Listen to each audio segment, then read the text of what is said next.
Can I start the class? Yes, sir, you can start.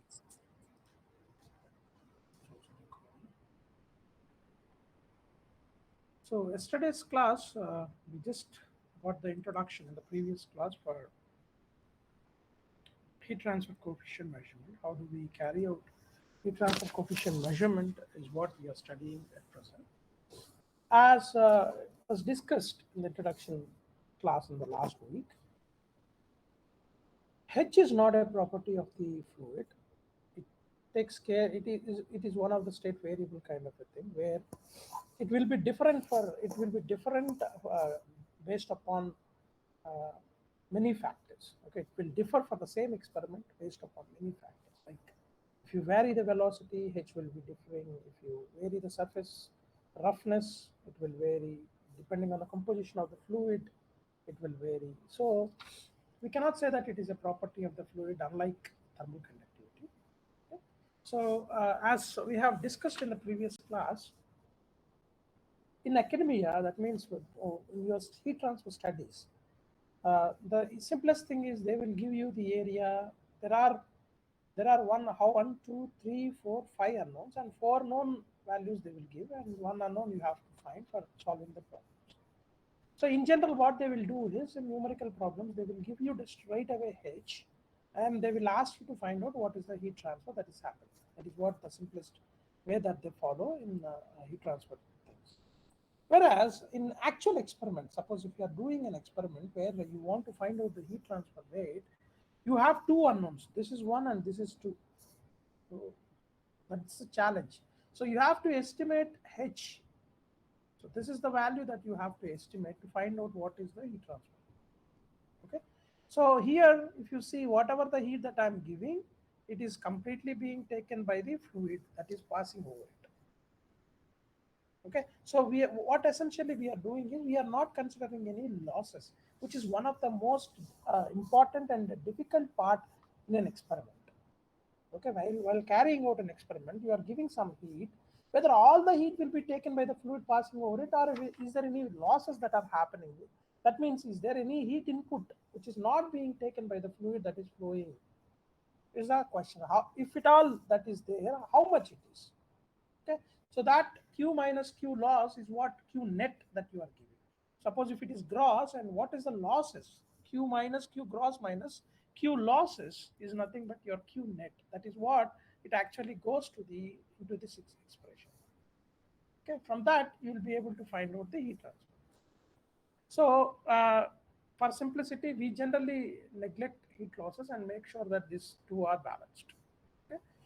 And before conducting the, as I told you, before conducting any experiment for finding out the heat transfer rate, we essentially need to know what is its heat transfer coefficient. So with the similar conditions, whatever the experiment that you are going to do, for with having everything the same, only you are giving a known heat input, heat input, and then you are estimating H, and then you will give an unknown heat input, and then since you have already calculated H, from that you will find out your heat transfer.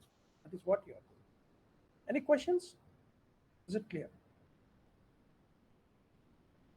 Okay, now here whatever the Q we are giving, it is nothing but the heat transfer rate, which is heat supplied by electrical heating. So if you can measure what is the power supply that you are giving, that means what is the voltage and what is the current that you are giving. So that will give you the heat. And then your heating area, which is basically pi d into L if it is a cylindrical tube. So generally you take it as pi d. And TW tube inner wall temperature, TF bulk fluid temperature. As I told you in the yesterday's class, what do you mean by bulk fluid temperature? Suppose if you have a pipe, imagine that this is a pipe and the fluid is flowing through it. So everywhere the temperature is not uniform. Suppose if you have a thermocouple here, TW or TS, whatever it is, TW or TS, whatever you take, whatever the notation that you want to give, you have perpendicular to this, the surface temperature of the fluid temperature is not uniform. It varies actually. Correct. The temperature will be higher and it will be lower at the center, or you can expect a profile like this. Correct.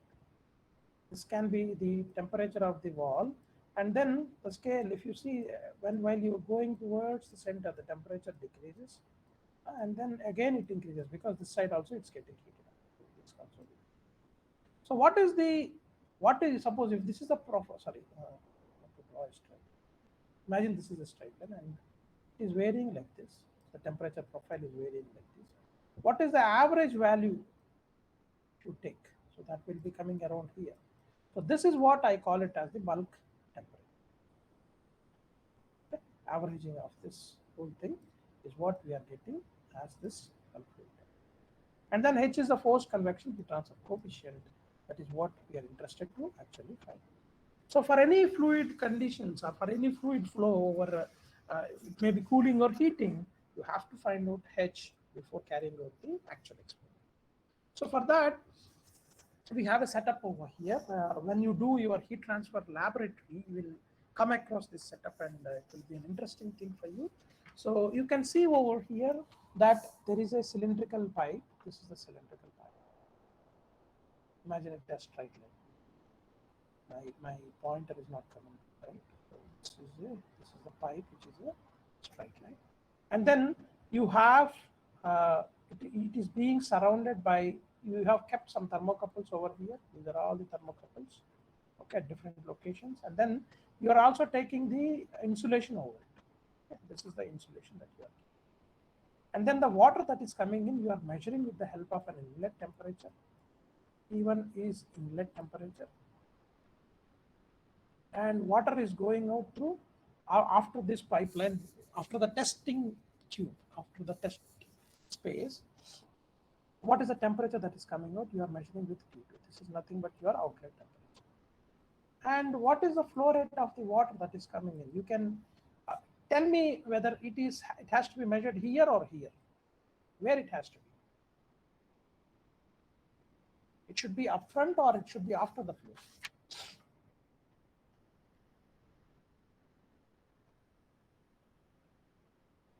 Please answer. Even if it is wrong, no problem. After the Why? What happens if we keep before?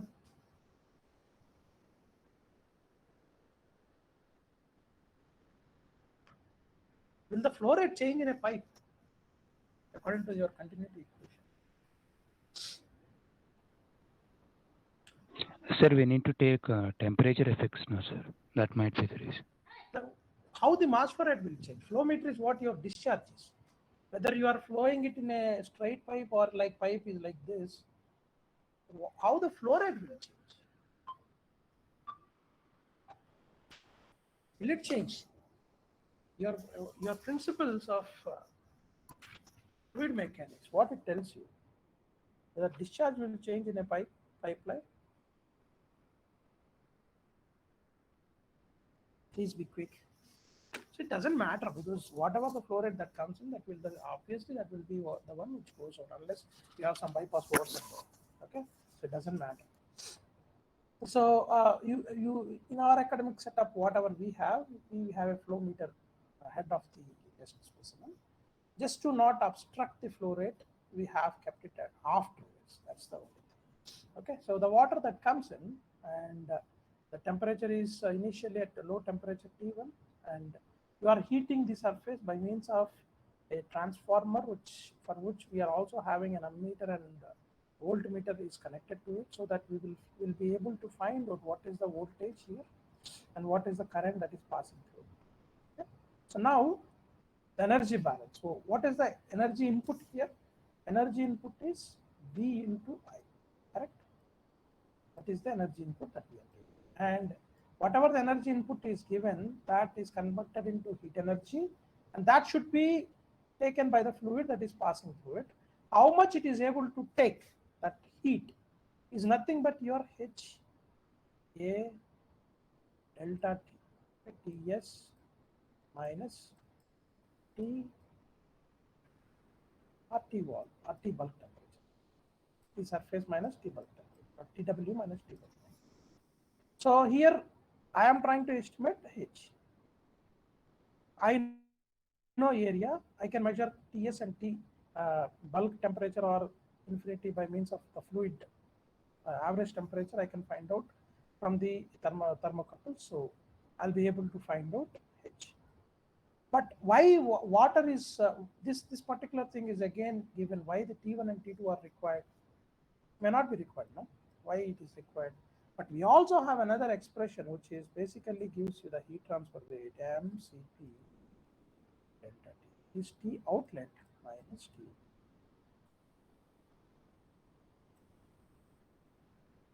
T outlet minus T. Essentially, what is the approximation that we are doing here?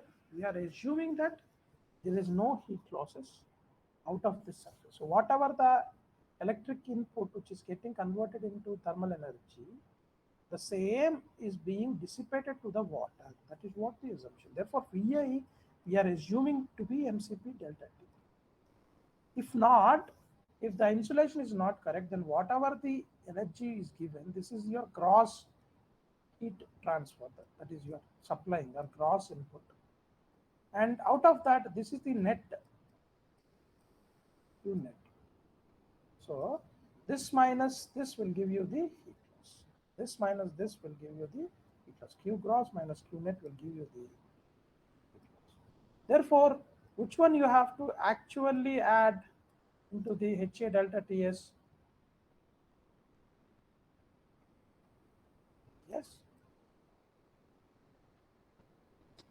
Okay, this is the expression. Now, what I'm asking is HA delta T should, for which we have to equate it, whether to V into I or mCp delta T. For what we have to balance it.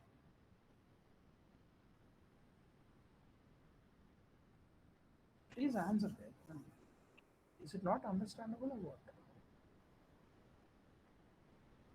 I'm asking a simple question. The energy balance, so that means I am trying to measure how much heat energy is being taken by the fluid. That will be given by, that will be given by HA delta T. Okay, here whatever you are finding is the total heat that has taken by water. Okay, so Q net, I guess, sir. huh? Q net. Flow rate, this expression here. But in general, we will take V into I. It is easy to measure, so V into I we will take. But for precision, to take out the uncertainties, we can take this. Okay. So one thing that we might have forgotten here is we have taken the conduction and convection into account, where conduction is also a part, but radiation we have not considered. But radiation, does it really important to consider, or when I have to actually consider it? So the actual expression for Q, which may be V into I or mCp delta T, depending on the insulation that you are providing. So this is the actual expression that you have to take. This is the convection thing, and this is the radiation property, where sigma is a constant given by Stephen Boltzmann, which is 5.67 into 10 power minus 8 watt per meter squared Kelvin per 4. Okay, this is the expression. Emissivity is how much it is emitting out per unit area, and area is the total area of the surface. So why it has to be included? No matter what the medium surrounding a heater surface, because of the temperature, it always emits energy in the form of electromagnetic radiation. So that also we have to consider. But if you look at this, T wall power 4 minus Ts power 4, it is a fourth order term. So therefore, when the temperature is lower, we may neglect this particular two terms. But when the temperature is little higher, we cannot neglect it. If you are going for the 500 degrees centigrade to 1000 degrees centigrade and all, you cannot neglect this particular part. Okay, whatever the insulation is provided, still you will have some radiation effect. So you have to consider this. Okay, so unless you consider this, you will not be able to find out the correct heat transfer coefficient. Okay, so that is what we are doing here. So for precise measurements, what we will do is, generally we have a test section, which is by the same thing, whatever we have measured, everything the same. We have got a guarded section over here. Okay, this is the guarded heater plates, so that the heat loss in this direction is eliminated. Okay, in these directions are eliminated. Only the heat will flow in. are out of the surface, perpendicular to the surface only, the heat transfer will take place. Okay, this direction is both these directions, because they are both maintained at the same temperature. The connections to the guard heaters are maintained in such a way, the power source, power input to the guard heaters are maintained in such a way that its temperature is exactly matching with the test section or test heater. Okay, and we have the heater leads and thermocouple wires. From that you will get the different temperatures. TW is same, T infinity is the flowing fluid, and TS is the what TS is, one second, surrounding enclosure temperature. So the temperature which is surrounding this is TS. Okay, okay, TW is the surface, and what is T infinity is the average temperature inside the fluid is basically your T. This is what your T. This is what your T. So you are kind of using. So what are the test sections that we generally go?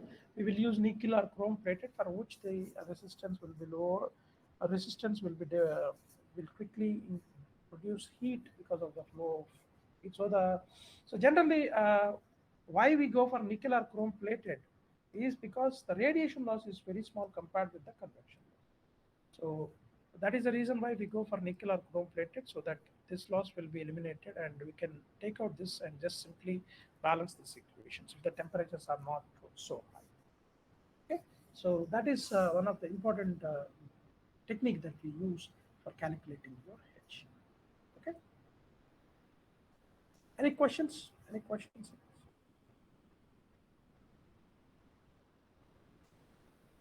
Okay, let's move on to the next topic, which is calorimetry. Okay, calorimetry. It's a very important topic, and you might have started studying about it from your ninth or eighth standard, if I'm not wrong. Okay, so how do you define it? It is a calorimetry is a science which consists of measuring the changes in the variables of a state of a body for finding out the heat transfer associated with due to the changes of its state. Okay? What does that mean? So what you are having is a system. Okay? Thermodynamic system is here, and there is bound to have some. Suppose we are heating it. Because of that, what is happening? Its state is getting changed. Okay, it is going to another state. So how the variables of this particular state will change to another state will be dependent on some state variables which are being measured. After getting measurement of that only, we will be able to find out the associated heat transfer. So the process of finding or measuring those state variables which are responsible for the to calculate the associated heat transfer when a change of state happens is what we call it as calorimetry. So that measuring technique is what we call it as calorimetry. So it's a very simple thing. We are also doing an energy balance here, nothing more. We are doing an energy balance, nothing more. According to the principle of calorimetry, what is the principle here? Whenever there is no heat loss to the surrounding, if it is adiabatic, is completely adiabatic. That means no heat loss is happening. Whatever the heat that I am giving to this particular state of or material from outside, it will be, or from the hot body, will be taken by the cold. Whatever heat that I am giving is goes to the cold body. This is the energy balance. Simple. Okay. In general, plus Q loss. If I am assuming that it is 0, then this is the balance. Okay. So while calculating these things also, we use the same principles, same energy balance. What is the heat input and what is the heat output? So whatever the input I am giving, that will be taken by that. When I am assuming that, there will be no losses. So the first experiment or first thing that you know is the Joule's experiment. You might have heard. Similar to that, we will try to find out the heat capacity of a solid. What is heat capacity? Heat capacity you generally defined as the density as a product of density into its specific heat. Okay? So If you are saying that it is specific heat capacity, then it is nothing but it is the energy transferred in the form of heat that is required to raise the temperature of unit mass of a substance by 1 Kelvin. Means you have 1 unit mass of a substance. This is the unit mass of. For example, you take 1 kg of water, H2O. Okay. So how much amount of heat I have to supply? This is at room temperature, 27 degrees centigrade, for example. So what is the amount of heat that I have to supply? How much kilojoules of energy? What is the energy that I have to supply to this 1 kg of water to raise its temperature to 28 degrees centigrade? Or Kelvin, whatever it is, by 1 Kelvin. Or since it's a difference, it can be degrees or Kelvin. Doesn't matter.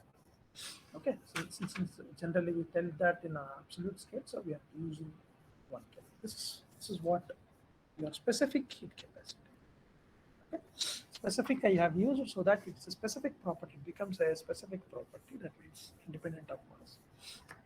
So for finding out the specific heat capacity, so what we are trying to do is we are using a simple calorimeter.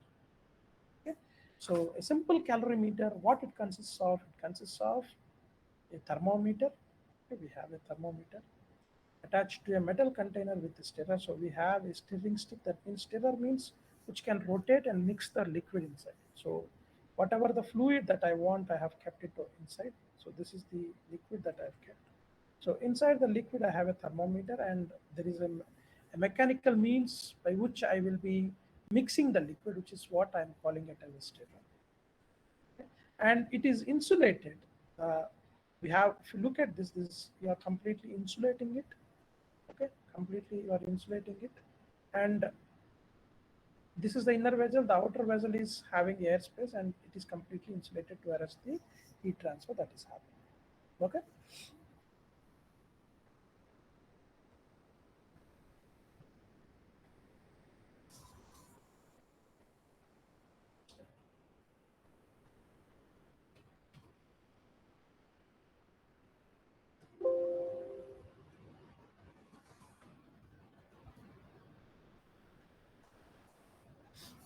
Okay. So now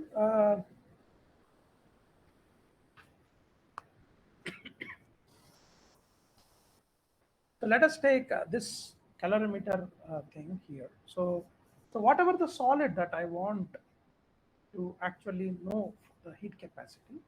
So let us say that its mass is m. Okay, and for this I want to find out what is its specific heat. C. Just for the sake of simplicity, you can take 1, or whatever the weight that you want to take, you can take that. MCP, MC. So this is what the specific heat of the metal.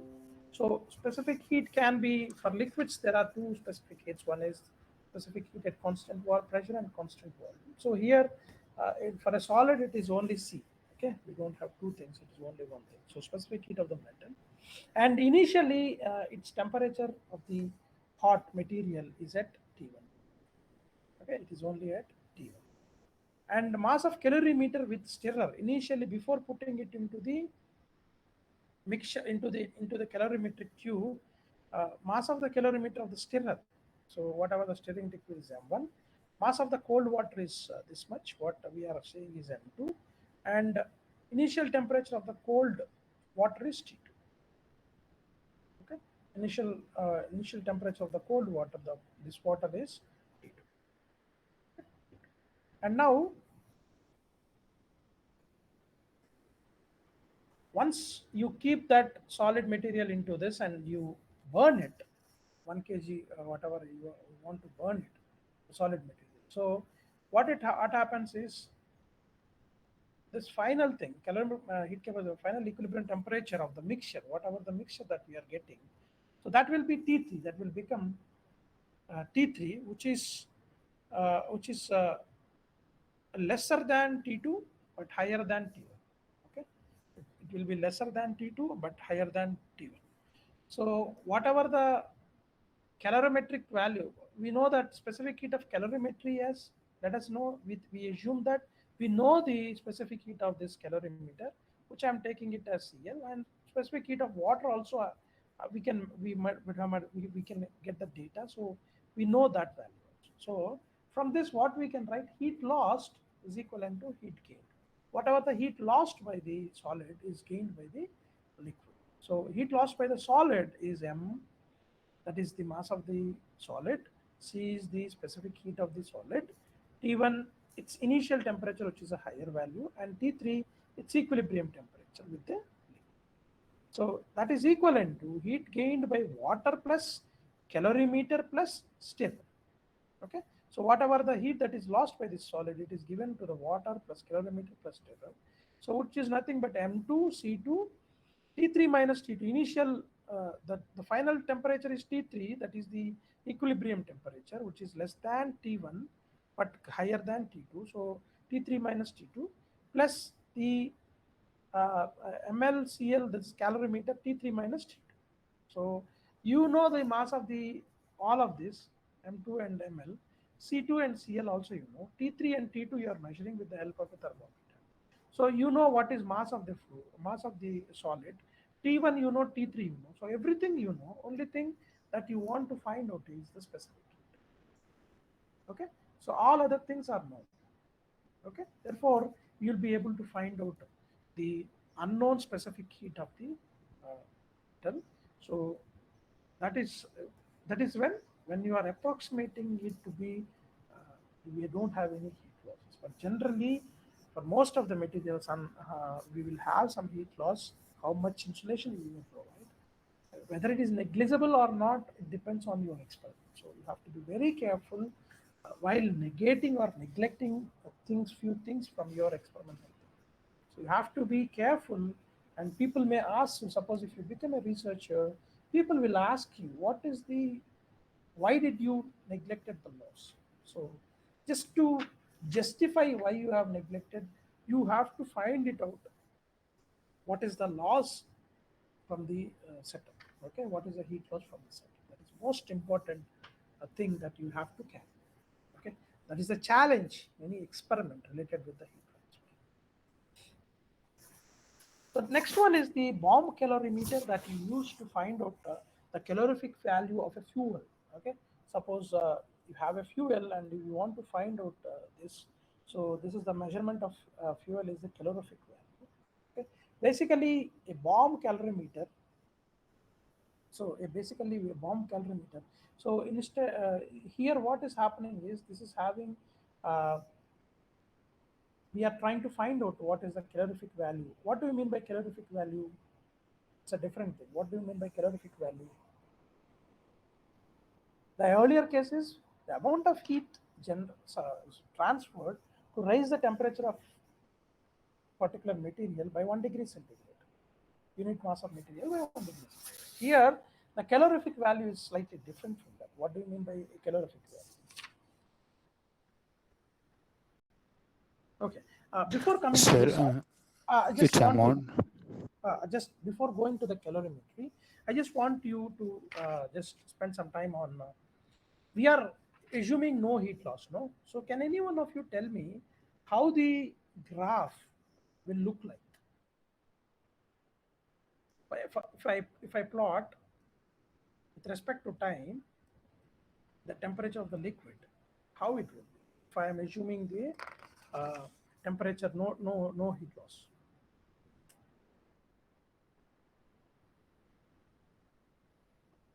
It will be the temperature if you are keeping on measuring. So initially it will be T2 and then it shoots up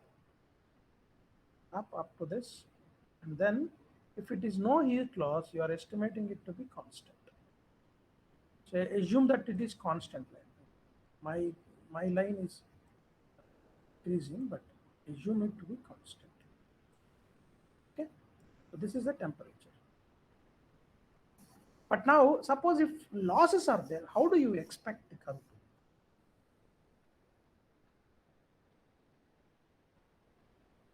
It will follow the same line or it will be different. Whether it will be rapidly increasing like this, or whether it will be slowly increasing. Slow increment. So this, the second one, this is first one and this is second one. Which one? This is first and this is second. Which one? Second one. Okay.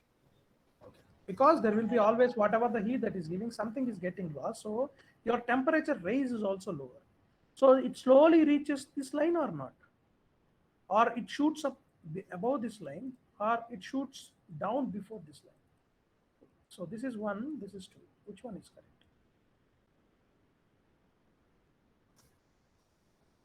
And there is heat loss. Second one.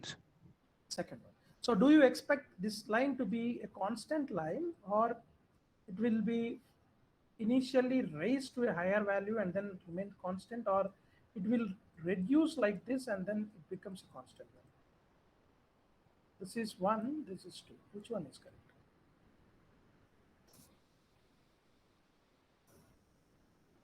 Reduce and become constant. Yes, sir. It goes up like this and then becomes constant. So it goes to a higher value and then you can see that there is a small jump or a small decrease, and then it becomes constant.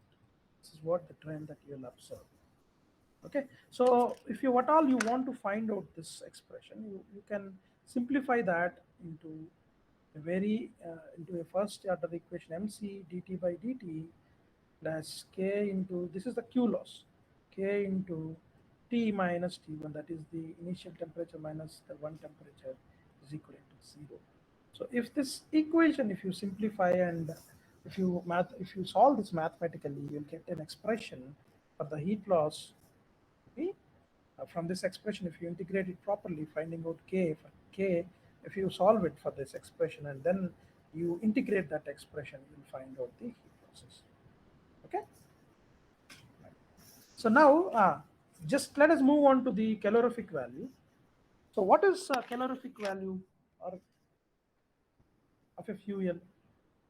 It is one of the most important property which requires the measurement before we use that for specific application. If you don't know how much heat it is giving you out, you don't know. Okay. The simplest example I will give you. So you recently celebrated this Diwali, correct? So when you want to switch on the bombs, like this big sound making bombs and all, you can give heat by small incense stick. You just give a kind of a spark, it would be able to take and it explode. Whereas if you want to use this small rotating kind of things and all, okay, you need to give, if you put an incense stick, how much time, the sparklers, you know, right? The sparklers, if you want to heat it by means of a, if you give the spark by means of incense stick, will it fire?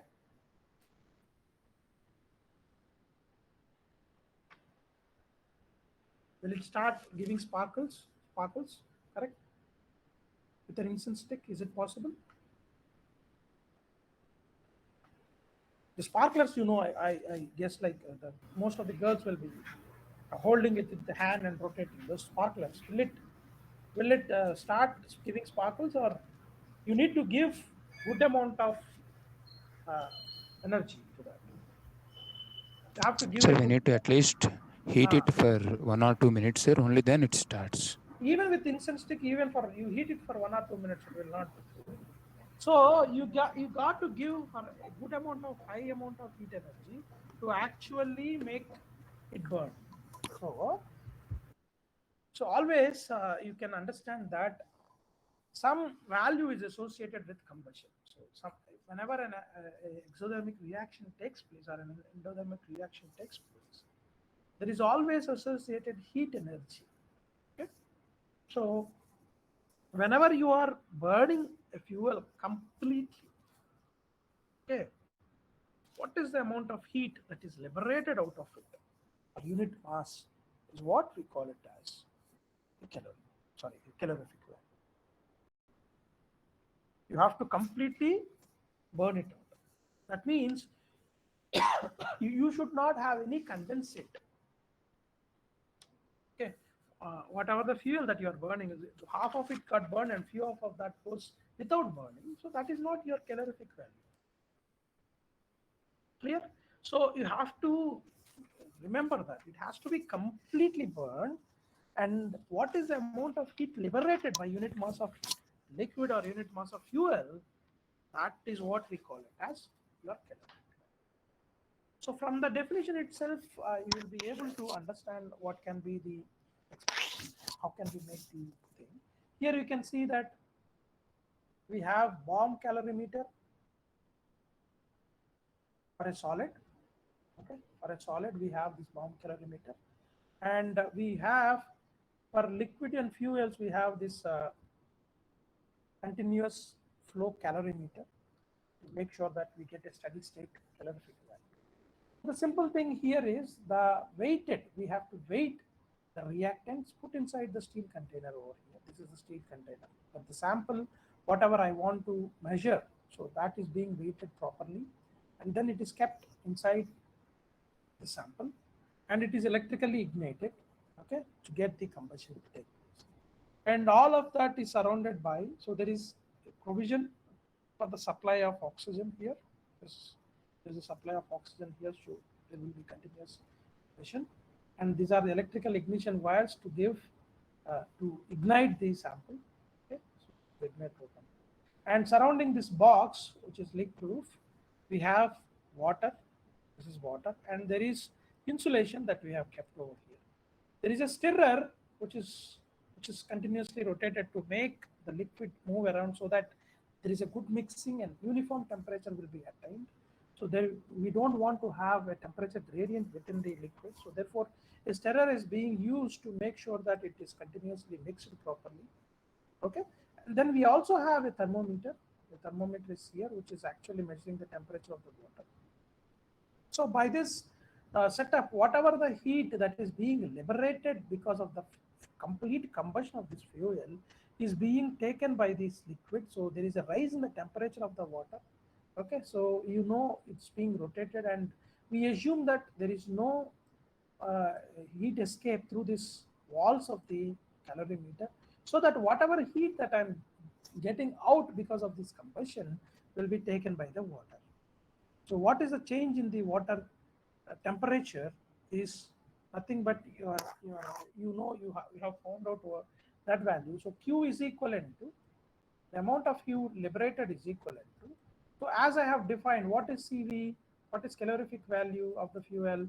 It is nothing but per unit mass, what is the amount of heat? So that is basically your kilojoules per kg. So now what is the heat amount given?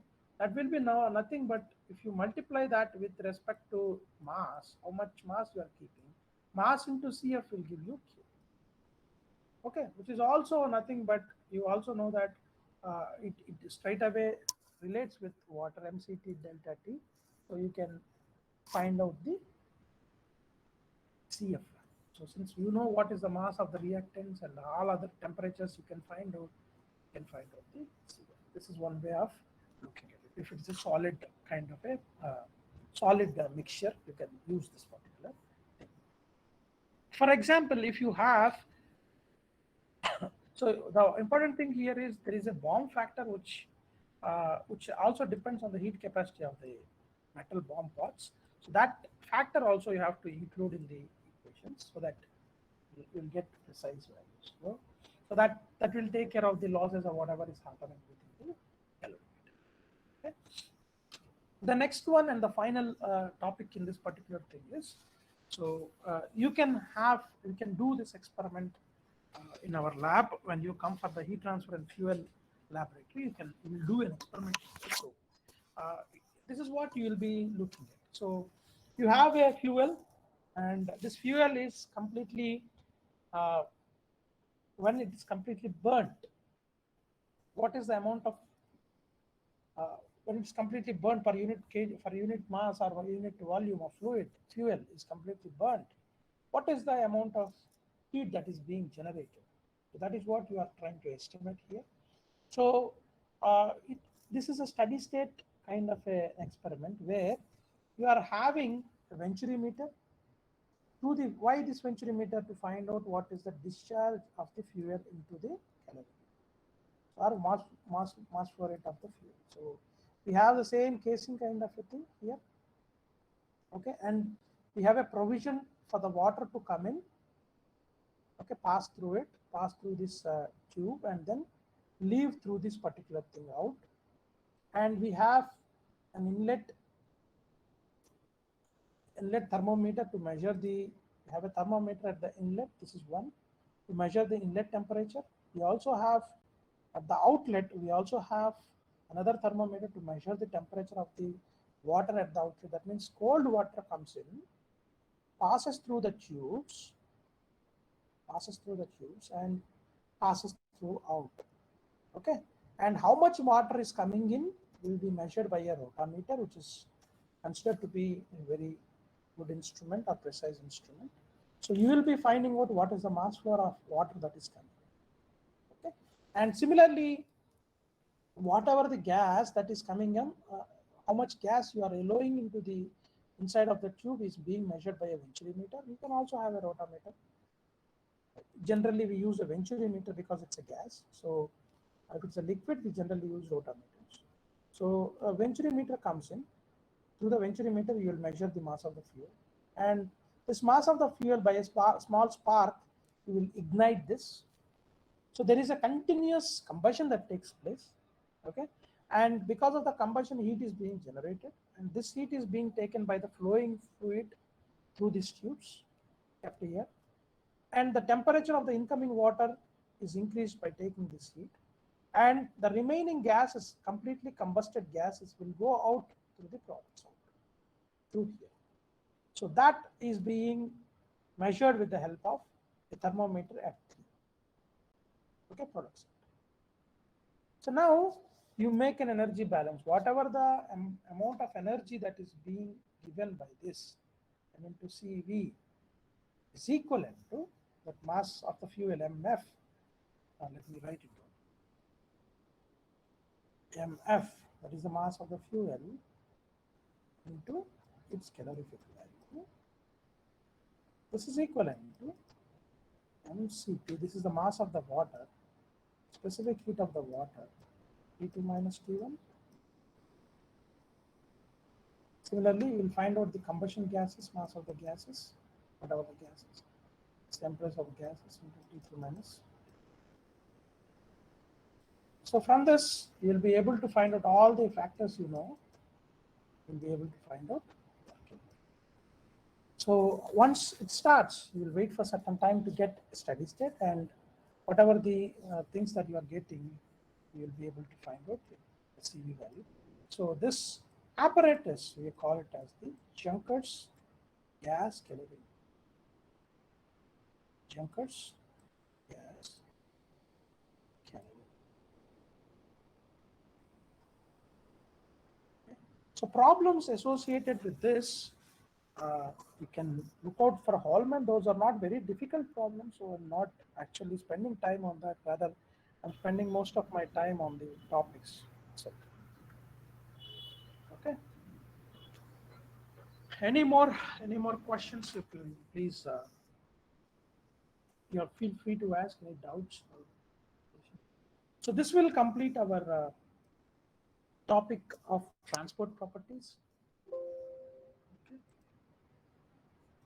So any questions? Please feel free.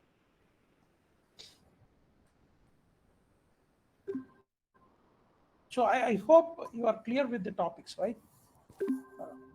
So these are very important. Now, how do you measure the heat transfer coefficient and then thermal conductivity? These are all very, very important because these are the things that govern the rate at which the energy transfers. Ultimately, we are more interested in measuring the rate of transfer of energy. So it will help you to understand this.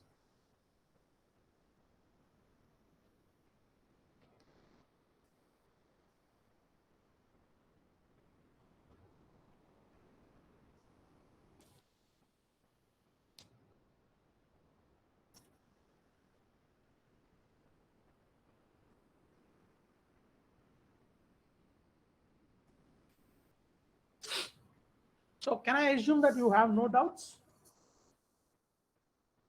So please go through your problems. Once again, I'm telling you guys, please go through the problems. Hallman mostly.